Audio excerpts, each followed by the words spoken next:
for the people that don't know, where are you from? I'm from Los Angeles originally. That's where I was born and raised. I got adopted when I was 12, so I came to Canada here. But it's my home though, back in LA. I kind of was all over the place out there, like Compton, Pomona, Apple Valley, Victorville, all over the place. Home of the hip hop. Nice. So you told me a story, like you said you moved around a lot, like in the US. So you moved around, you were originally in Pomona, right? Yeah. And then you said at one point that you actually moved back there at one point. So you had left, you had came here, not by will, but you had left and then you actually went back at a certain point. Yeah, I went back 2 years ago actually.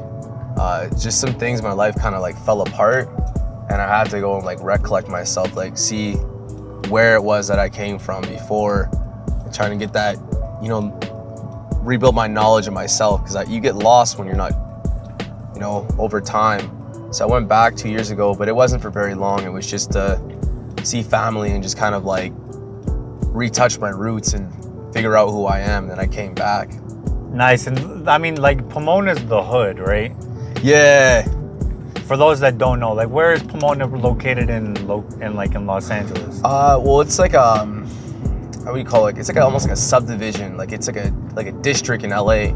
So it's very like, how do I explain that? So it's like Compton, Crenshaw, and Watts. It's like those type of areas. It's just like, it's like central, I believe. It's hard to explain because I haven't been like living there for so long. You know, and like now that I've been here and I'm like an adult living in Canada, I can explain it, but like it's so different, like, because it's so big. Like it's big out there. Like it's big out there, right? Yeah. So for the people that are out there and they look at Los Angeles and they might see things through like a music video and be like, oh, that's so cool, and oh, I want to visit there, but maybe they don't have an idea of what it's really like to live in a place like that. What would you tell to somebody? Yeah, what's up? Where are we going? Oh, we're just gonna go around the south of Calgary. We're gonna go for a ride. Okay. Have you been down 52nd Street? No. You guys make sure you look at all the scenery. Yes, we're gonna be going down 52nd Street. But yeah, what would you say to somebody who hasn't lived in a place like that, who wants to go and visit there? I mean, obviously it depends on how, you know, exposed they are to like people in that adversities and, you know, like homelessness and seeing like actual struggle. Because I think if you go down to like an actual like that ghetto part of like, well, Pomona is ghetto, like there's no nice parts of it, but I think go there with an open mind and actually be able to absorb that lifestyle, because it's not like what we see here where it's like you can go and walk around in the middle of the night in any type of clothing. You know, I'm wearing red. Out there I wouldn't wear this because it's like I'd be affiliated, so it's different. It's that, and just, I don't know, it depends. I mean, like a lot of people, it could be different scenarios. Like, I mean, for myself, such as being like a African-American male, not only am I facing like affiliation with gangs, or, you know, it's worrying about cops, you know, it's worrying about like multiple aspects. So that are kind of going at you at the same time, right? Yeah. And like learning how to balance that, right? Yeah. What made you choose a different path? Because I know like your parents had also been through a lot of struggle as well, right? Yes. My biological, a lot of struggle. Like my mom was like into drugs and stuff and crack, and like she went through all that trying to take care of us, but she couldn't really manage it. So we ended up staying with like our grandparents for a very long time, and then that's when we ended up going to foster. My dad was in jail. I mean, he really just got out by the time I was like 23. So he's been in there for a very long time. He's like finally out now. So I never really had my parents to kind of be there for me. Kind of did the most, but now that my mom she's not here anymore. But it's yeah. So what made you choose a different lifestyle than the one that your parents kind of led down? Like the lifestyle that was kind of already laid out for you? What made you choose a different lifestyle that was kind of laid out for you?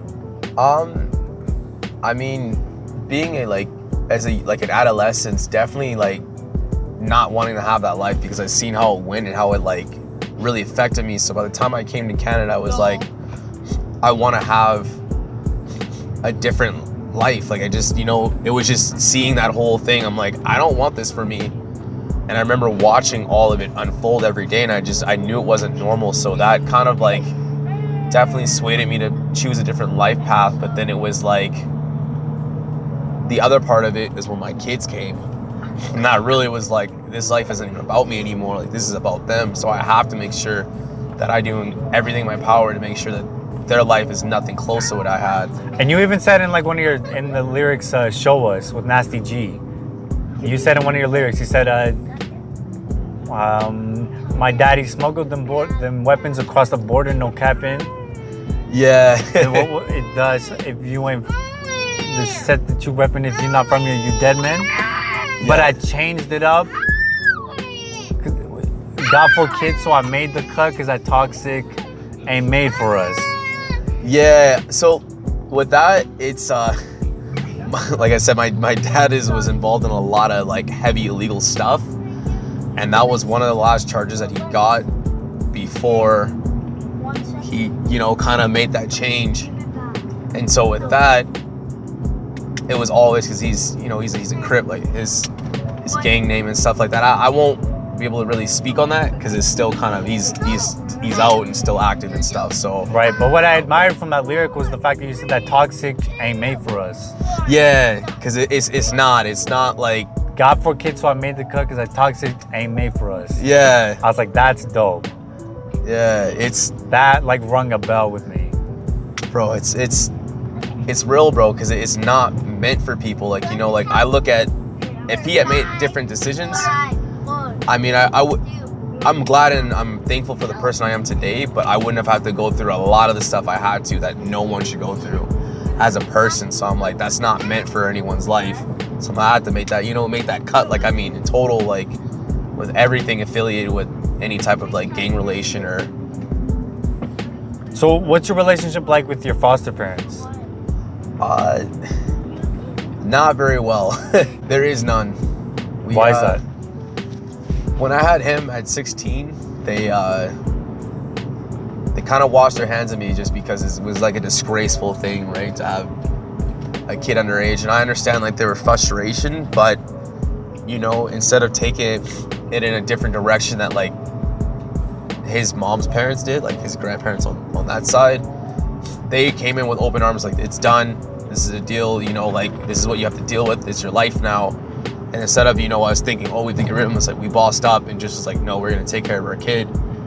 And they didn't do that. They were just like trying to make us go extreme, the opposite way of like not doing that. And it's like, this is our choice. We made this mistake. We can't just like, you know, get rid of our child. It was definitely like just a wake up call for me to see like that toxicity, that someone tried to actually hold me back from becoming a father when it's my mistake. You know what I mean? Like I feel like a child should always grow up with their parents, like their biological parents. Like that should be the thing. If the person isn't in a bad situation, I feel like that child should always be with their parents. And that's what I always kept, and my parents didn't see that. And so when we split ways, you know, life just kept going and that separation grew. So then what inspired you to get into hip hop? It's my life. Like, I mean, my dad was a rapper, like my biological dad. He rapped actually with like my uncle Dewan. Oh, for real? Yeah, Sugar Free. No, get out of here. Yeah. Are you serious? Yeah. Oh, what? Yeah.